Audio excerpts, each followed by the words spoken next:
नमस्कार दोस्तों, स्वागत है आपका हमारे YouTube चैनल स्टूडेंट चौपाल में। दोस्तों, इस वीडियो में हम लेखपाल के लिए हिंदी का प्रैक्टिस सेट नंबर 1 करेंगे।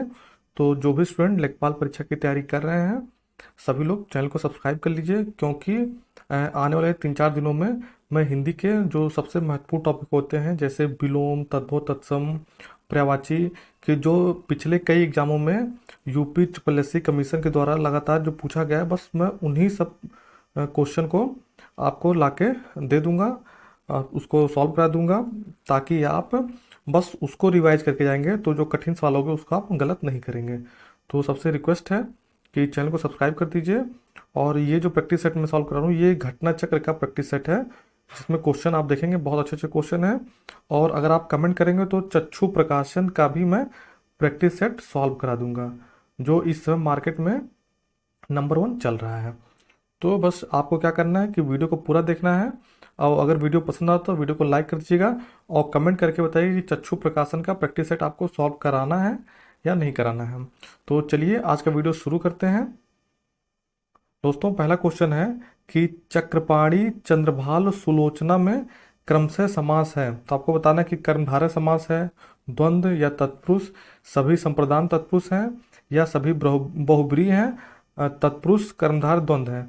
यानी आपको बताना है कि इसमें से तीनों में कौन सा समास है। तो इसका राइट आंसर होगा ऑप्शन नंबर सी, इसका राइट आंसर हो जाएगा। सभी बहुब्रीहि हैं। अब दोस्तों, बहुब्रीहि का पहचान क्या होता है? बहुब्रीहि का पहचान ये होता है कि जैसे आपने कहा चक्रपाणी, तो चक्रपाणी कहने पे किसका नाम आपको समझ में आता? चक्रपाणी भगवान विष्णु कहते हैं, चंद्रभाल शिव जी को कहते हैं, और सुलोचना जो है वो स्त्रियों के लिए शब्द यूज किया जाता है, यानी कि जिसका जो आंख बहुत सुंदर होती है उसको सुलोचना कहते हैं। तो इसीलिए यहाँ पे सभी बहुब्रीहि समास होगा, और नीलकंठ, पीताम्बर ये सब भी बहुब्रीहि समास के उदाहरण हैं। तो इसका right answer option number C हो जाएगा। अब चलते हैं अगले प्रश्न पे। अगला प्रश्न है कि बहिर्मुखी शब्द में कौन सा उपसर्ग जुड़ा हुआ है। तो इसका जो राइट आंसर आपको बताना है, तो इसका राइट आंसर है ऑप्शन नंबर बी होगा। बहिर शब्द में, बहिर्मुखी शब्द में बहिर उपसर्ग जुड़ा हुआ है, और इसी से दोस्तों बनता है, एक शब्द बनता है बहिर्गमन, इसी से बनता है। तो बहिर्गमन में भी ये वाला उपसर्ग जुड़ा हुआ है, बहिर इस तरह लिखा जाएगा। ऑप्शन नंबर बी जो है वो राइट होगा। तो अगर यहाँ पे बहिर्मुखी लिखा है तो एग्जाम में बहिर्गमन भी पूछ सकता है, और ये चारों ऑप्शन दे सकता है। तो अगर आप नहीं पढ़े रहेंगे तो आप कंफ्यूज हो जाएंगे। तो चलते हैं अगले प्रश्न पे। अगला प्रश्न है कि विद्वान शब्द का स्त्रीलिंग क्या होगा। और दोस्तों, मैं स्त्री पुल्लिंग का भी जो जो कठिन कठिन सवाल होंगे, जो अभी मैं 3-4 किताबों से नोट्स बना रहा हूँ, तो जो कठिन सवाल होंगे बस उसी को स्त्री पुल्लिंग का भी मैं वीडियो लेके आऊँगा। बस आप लोग चैनल से जुड़ जाइए और वीडियो को दोस्तों के साथ शेयर कर दीजिए। तीसरे प्रश्न का जो राइट आंसर होगा उसका राइट आंसर होगा ऑप्शन नंबर ए, विद्वान का स्त्रीलिंग विदुषी होता है। चलते हैं अगले प्रश्न पे। राम की गाय चरती है वाक्य में कौन सा कारक होगा। कारक से एक प्रश्न आपके एग्जाम में जरूर पूछे जाएंगे, तो आप कारक को अच्छे से पढ़ लीजिएगा। और मैं लगातार प्रैक्टिस सेट कराऊंगा, तो उसमें भी 1-2 प्रश्न रहेंगे, तो आप उसको भी देखिएगा, तो आपका कारक से गलती नहीं करेंगे। तो राम की गाय चरती है, तो दोस्तों यहाँ पे एक ये जब का, की, के, रा, री, रे शब्द आता है तो वहां पे संबंध कारक होता है। तो इसका राइट आंसर हो जाएगा ऑप्शन नंबर सी, इसका राइट आंसर हो जाएगा, संबंध कारक होगा इसमें। अगला प्रश्न है कट जाने मुहावरा का अर्थ क्या होता है। तो दोस्तों, कट जाना मुहावरा का अर्थ एक सेंस में ये होता है कि वह समाज से कट गया है। तो इसका मतलब होता है कि एकदम अलग थलग पड़ गया है, अलग हो गया है, एक अर्थ ये होता है, लेकिन इसमें ये दिया नहीं है। तो इसका राइट आंसर होगा ऑप्शन नंबर ए हो जाएगा, शर्मिंदा होना होता है।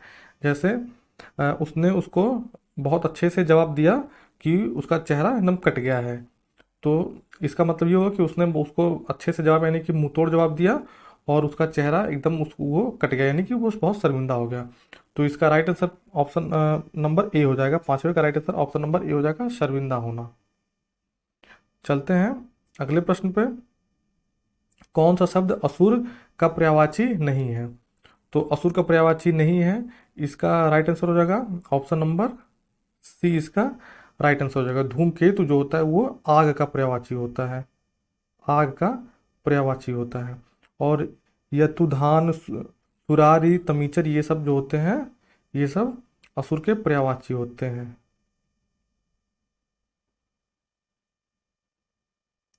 चलते हैं दोस्तों अगले प्रश्न पे। अगला प्रश्न है कि जल, प्राण, पुत्र किस शब्द के अनेकार्थी हैं? तो इसका राइट आंसर होगा ऑप्शन नंबर डी, जीवन के। ये तीनों ही अनेकार्थी शब्द हैं। अब चलते हैं दोस्तों गद्यांश की तरफ। गद्यांश में पढ़ता हूँ। हम सब लोग एक भीड़ से गुजर रहे हैं जो सवेरे घर से निकलकर दफ्तर और वापस घर जाकर अपना दिन सार्थक करते हैं। उन्हें भीड़ से सिर्फ बस में साक्षात्कार होता है। जो मोटर से चलते हैं उनके लिए भीड़ एक अवरोधक है जिसे वो लोग सशक्त और फुर्तीली सवारी गाड़ी से पार कर जाते हैं। जो पैदल चलते हैं वो खुद भीड़ है, लेकिन ये तीनों वास्तव में ना तो भीड़ से कुछ समय के लिए निपट कर बाकी समय मुक्त हैं, ना ही अलग अलग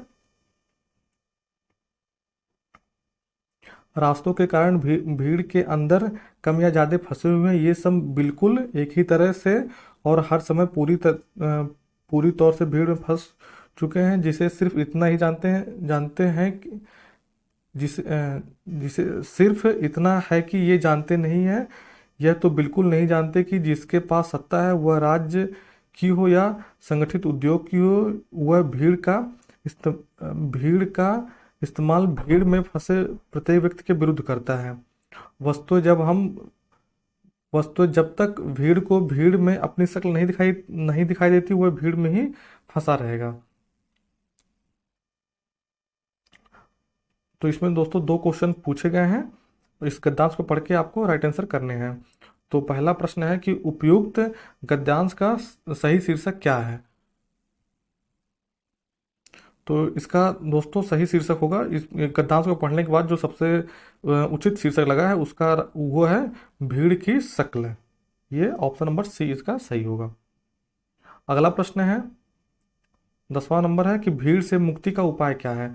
तो दोस्तों भीड़ से मुक्ति का उपाय है कि भीड़ में अपनी शक्ल देखना। जब आप भीड़ में अपनी शक्ल देखना शुरू करते हैं तो आपको भीड़ भीड़ नहीं लगती है। और इसका जो राइट आंसर यहाँ पे देखिए दिया हुआ, वस्तु जब तक व्यक्ति को भीड़ में अपनी शक्ल नहीं दिखाई देती तब तक वह भीड़ में ही फंसा रहता है।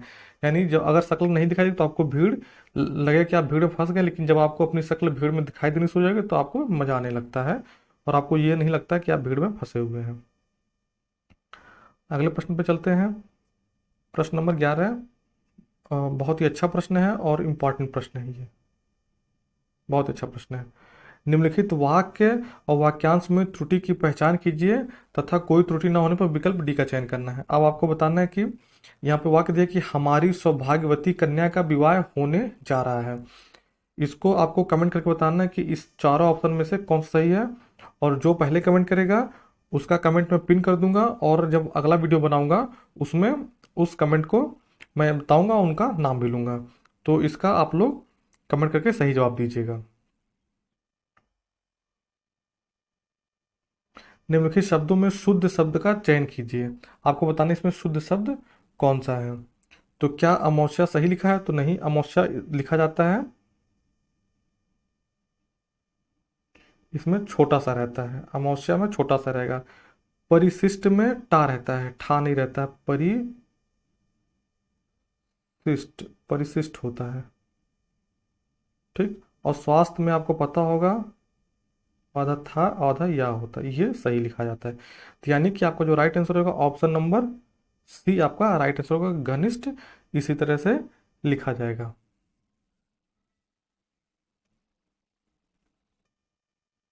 चलते हैं अगले प्रश्न पे। अब अगले प्रश्न में आपको अशुद्ध वर्तनी का चयन करना है।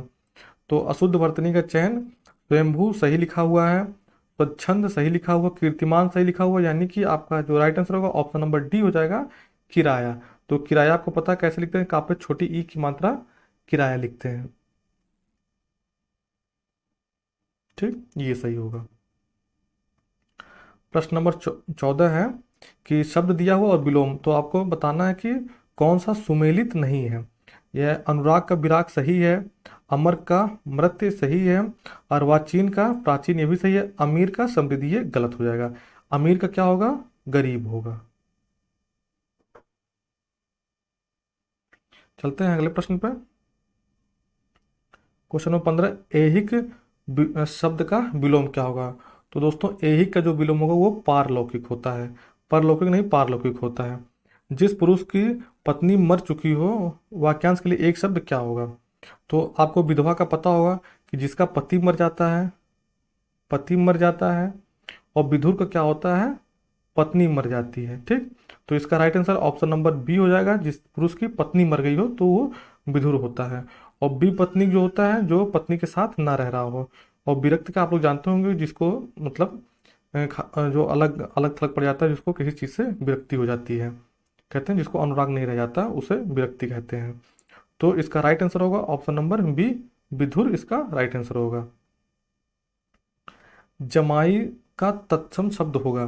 तो जमाई का दोस्तों होता है जमाता, इसका सही तत्सम शब्द होता है। अगला प्रश्न है 18, निम्नलिखित में से श्वेत शब्द का पर्यायवाची नहीं है।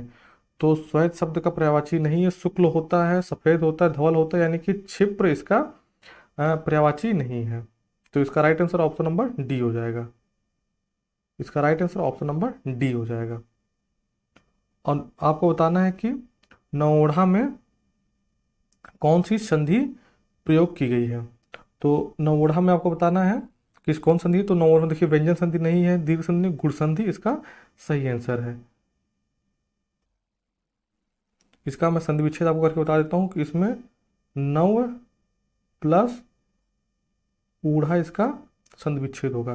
तो यहाँ से दोस्तों आ हो गया है और यहाँ से ऊ जुड़ गया है, तो आ और ऊ मिलके ओ बन जाता है। ठीक है, तो ये इसका संधि विच्छेद हो गया। चलते हैं अगले प्रश्न पे। प्रश्न नंबर 20वां, निम्नलिखित में से कौन सा पद अव्ययी भाव समास नहीं है? तो इसमें आपको बताना है अव्ययी भाव समास नहीं है। तो अव्ययी भाव समास देखिए, आ समुद्र ये भी होता है अव्ययी भाव, आजन्म, अनुकूल ये सब अव्ययी भाव है, और ये जो होता है ये अव्ययी भाव समास नहीं है। तो इस प्रश्न का जो राइट आंसर है ऑप्शन नंबर ए होगा। और आशा आशा लता में इसका जो होता है इसमें कर्मधारय समास होगा। इसमें कर्मधारय समास होगा।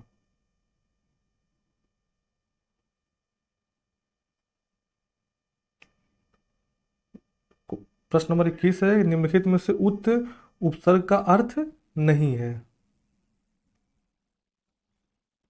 तो इसमें उत मतलब होता है जैसे उत्कर्ष, उत से बनता है उत्कर्ष बनता है। और उत तो उत उपसर्ग का अर्थ होता है ऊंचा, ऊपर, ऊंचा, श्रेष्ठ, यानी कि अपना जो है ये उत उपसर्ग का अर्थ नहीं होता है। तो इसका राइट आंसर होगा ऑप्शन नंबर डी हो जाएगा। लिंग की दृष्टि से दही क्या है? तो आपको बताना है कि दही क्या है, स्त्रीलिंग है, पुल्लिंग है, या उभयलिंग है, या नपुंसकलिंग है। तो दही जो होता है वो पुल्लिंग की श्रेणी में आता है। अब दोस्तों मैं आप लोग उस वीडियो को लाइक शेयर कर दीजिएगा। उसके बाद मैं जो स्त्रीलिंग और पुल्लिंग के जो बहुत ही इंपॉर्टेंट हैं, जैसे 25-30 जो शब्द होते हैं जो अक्सर एग्जाम में पूछे जाते हैं और विद्यार्थी अक्सर कंफ्यूज जाते हैं, उनका मैं एक लिस्ट बना के आपको याद करा दूंगा, जो आपके एग्जाम में बहुत ही ज़्यादा हेल्प करेगा। तो बस आपको करना है कि चैनल को सब्सक्राइब कर लीजिए और वीडियो को थोड़ा शेयर कर दीजिए। अगला प्रश्न है कि काल कितने प्रकार के होते हैं? तो इसका right answer option number B होगा। काल आपको पता होगा कि वर्तमान काल, भूतकाल और भविष्य काल। बाँझ क्या जाने प्रसव की पीड़ा। इसमें दोस्तों इसमें दो ऑप्शन में बहुत से स्टूडेंट ये दोनों तो नहीं होगा। और दूसरों का दुख दर्द नहीं समझना, और जिस पर बीतती है वही जानता है। तो इसका जो राइट आंसर होगा ऑप्शन नंबर डी होगा। आप कैसे मैं बताता हूँ कि बाँझ क्या जाने प्रसव पीड़ा, तो यानी प्रसव पीड़ा वही स्त्री समझ सकती है जिसको प्रसव होने वाला हो, यानी जिस पर बीतती है वही उस दर्द को समझता है। तो इसका राइट आंसर होगा ऑप्शन नंबर डी होगा। और ये दूसरों का दुख दर्द नहीं समझना ये सही नहीं होगा। इसका right answer option number D होगा। लास्ट प्रश्न है आज का, अखरोट शब्द का तत्सम रूप आपको बताना है। तो अखरोट का तत्सम रूप छोट होता है, तो ये राइट आंसर होगा। तो दोस्तों आपको कमेंट करके बताना है कि आज का प्रैक्टिस सेट आपको कैसा लगा, और कोई भी सुझाव हो तो कमेंट करके बताइएगा। और मिलते हैं फिर नेक्स्ट वीडियो में, तब तक के लिए धन्यवाद।